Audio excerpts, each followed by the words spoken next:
Sumainyo ang Panginoon. At sumainyo rin. Ang mabuting balita ng Panginoon ayon kay San Mateo.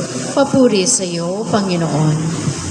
Noong panahong iyon, iniwan ni Jesus ang mga tao at pumasok sa bahay. Lumapit ang kanyang mga alagad at sinabi sa kanya, "Ipaliwanag po ninyo sa amin ang talinhaga tungkol sa masamang damo sa bukid." Ito ang tugon ni Jesus. Ang anak ng tao ang naghahasik ng mabuting binhi. Ang bukid ay ang sanlibutan. Ang mga taong pinaghaharian ng Diyos ang mabuting binhi. At ang mga taong pinaghaharian ng Diablo ay ang masamang damo. Ang kaaway na nagasik ng mga iyon ay walang iba kundi ang Diablo. Ang pag-aani ay ang katapusan ng daigdig at ang mga anghel ang mga tagapag-ani.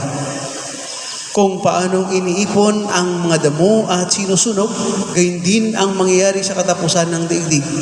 Susuguin ng anak ng tao ang kanyang mga anghel at itipunin nila mula sa kanyang pinaghaharian ang lahat ng nagiging sanhi ng pagkakasala at ang lahat ng gumagawa ng kasamaan at ihahagis sa maningas na pugon. Dooy mananangis sila at mangangalit ang kanilang ngipin. At magliliwanag na parang araw ang mga matuwid sa kaharian ng kanilang Ama. Ang may pandinig ay makinig. Mga kapatid, ang mabuting balita ng Panginoon. Pinupuri ka namin, Panginoong Hesukristo.